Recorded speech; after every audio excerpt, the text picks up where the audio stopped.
નમસ્કાર. ચાલો એક વાત વિચારીએ. ભારતની લોકશાહીનો અસલી પાયો ક્યાં છે? શું એ મોટા શહેરોમાં છે કે પછી આપણી સંસદમાં?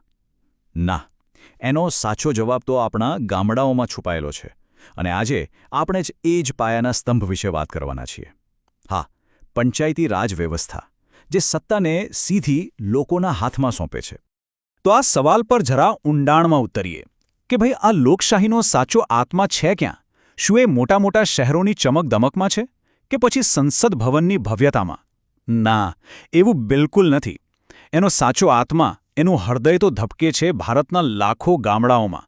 અને બસ આ જ વિચાર, આ જ ફિલોસોફી પંચાયતી રાજ વ્યવસ્થાનો મૂળભૂત પાયો છે.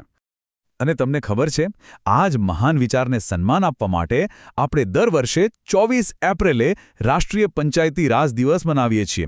આ કોઈ સામાન્ય દિવસ નથી હો. આ એ ઐતિહાસિક દિવસ છે જ્યારે આપણા ગામડાઓની પંચાયતોને બંધારણીય દરજ્જો મળ્યો અને સાચા અર્થમાં ગ્રામીણ લોકશાહીને એક નવી, મજબૂત દિશા મળી. પણ મનમાં એક સવાલ થાય કે ભાઈ, 24 એપ્રિલ જ કેમ?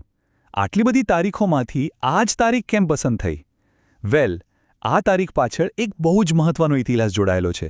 ચાલો એને જરા નજીકથી જોઈએ. તો જુઓ, આખી વાત શરૂ થઈ 1992માં. એ વર્ષે આપણી સંસદે એક ઐતિહાસિક, જેને આપણે કહીએ કે લેન્ડમાર્ક, 73મો બંધારણીય સુધારો પસાર કર્યો. પછી બરાબર એક વર્ષ બાદ, એટલે કે 24 એપ્રિલ 1993ના રોજ આ કાયદો આખા દેશમાં લાગુ થયો. અને એ દિવસથી જ આપણી પંચાયતોને બંધારણીય દરજ્જો અને ખરી શક્તિ મળી. બસ આ જ ઐતિહાસિક ક્ષણને હંમેશા યાદ રાખવા માટે વર્ષ 2010માં આ દિવસને રાષ્ટ્રીય પંચાયતી રાજ દિવસ તરીકે ઉજવવાની ઘોષણા કરવામાં આવી. ઠીક છે, તો ઇતિહાસ તો હવે આપણને સ્પષ્ટ થઈ ગયો. પણ સવાલ એ છે કે આટલો મોટો ફેરફાર લાવવા પાછળનો મુખ્ય હેતુ શું હતો? શું કામ સત્તાને છેક નીચે ગામડાઓ સુધી પહોંચાડવાની જરૂર પડી? ચાલો હવે આ વ્યવસ્થાના જે મૂળભૂત ઉદ્દેશ્યો છે એને સમજીએ. જુઓ, આના મુખ્યત્વે 3 મોટા હેતુઓ છે. સૌથી પહેલો તો એ કે ગામડાના લોકોમાં પંચાયતના મહત્વ વિશે જાગૃતિ આવે. બીજો, ગ્રામસભાઓને મજબૂત બનાવી. ગ્રામસભા એટલે શું? એટલે કે ગામના બધા જ મતદારો ભેગા મળીને ચર્ચા કરે.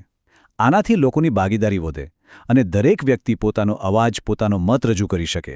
અને ત્રીજો અને સૌથી અગત્યનો હેતુ છે વિકાસના કામોમાં પારદર્શિતા અને જવાબદારી લાવવી, જેથી બધું ખુલ્લું રહે.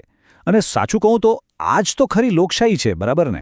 ચાલો, ઉદ્દેશ્યો તો એકદમ સ્પષ્ટ છે, પણ આટલી મોટી સિસ્ટમ, આખી વ્યવસ્થા આખરે કામ કેવી રીતે કરે છે? એનું માળખું કેવું છે? સત્તા ખરેખર ઉપરથી નીચે સુધી પહોંચે છે કેવી રીતે? ચાલો હવે એના સ્ટ્રક્ચરને ડિટેલમાં સમજીએ.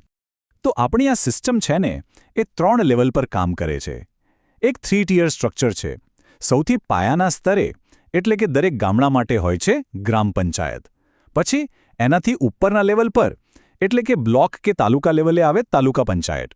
અને સૌથી ઉપર આખા જિલ્લાનું સંચાલન કરવા માટે હોય છે જિલ્લા પંચાયત. એટલે તમે જુઓ, આ એક એવી રચના છે જેની શક્તિનો સ્ત્રોત નીચે છે, ગામડાઓમાં, અને ત્યાંથી એ ઉપર સુધી જાય છે. હવે આ દિવસ માત્ર એક ઔપચારિક ઉજવણી નથી. ના, આ દિવસ છે પ્રોત્સાહન આપવાનો. જે પંચાયતોએ ખરેખર ખૂબ સરસ કામ કર્યું છે, એમના કામને બિરદાવવાનો દિવસ છે. તો ચાલો જોઈએ કે આ દિવસે શ્રેષ્ઠતાનું સન્માન કેવી રીતે કરવામાં આવે છે. તો આ દિવસે આપણું જે પંચાયતી રાજ મંત્રાલય છે, એ દેશભરમાંથી શ્રેષ્ઠ કામ કરનારી પંચાયતોને શોધીને એમને રાષ્ટ્રીય પુરસ્કારો આપે છે. આમાં દીનદયાળ ઉપાધ્યાય પંચાયત સતત વિકાસ પુરસ્કાર, નાનાજી દેશમુખ સર્વોત્તમ પંચાયત સતત વિકાસ પુરસ્કાર અને ગ્રામસભા પુરસ્કાર જેવા ખૂબ જ પ્રતિષ્ઠિત એવોર્ડ સામેલ છે. આનાથી બીજી પંચાયતોને પણ સારું કામ કરવાની પ્રેરણા મળે છે. પણ આપણે એક વાત સમજવી પડશે. આ આખી વ્યવસ્થા, આ પંચાયતી રાજ, એ માત્ર એક સરકારી માળખું નથી. એનાથી ઘણું વધારે છે. આની પાછળ એક ખૂબ જ ઊંડો, ખૂબ જ પ્રેરણાદાયક વિચાર છે. અને વિચાર છે ગ્રામ સ્વરાજનું સ્વપ્ન.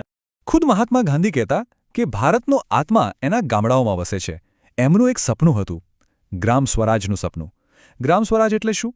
એટલે કે દરેક ગામ પોતાના નિર્ણયો જાતે લે, પોતાની જરૂરિયાતો માટે આત્મનિર્ભર બને. અને આ જે પંચાયતી રાજ દિવસ છે ને, એ ગાંધીજીના એ જ સપનાને સાકાર કરવાની દિશામાં એક બહુ મોટું અને મજબૂત પગલું છે.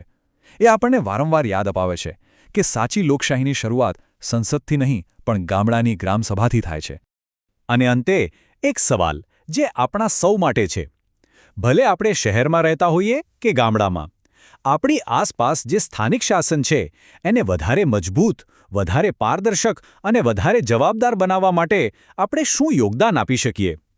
આ એક એવા પ્રશ્ન છે જેના પર આપણે સૌએ વિચારવું રહ્યું. આભાર.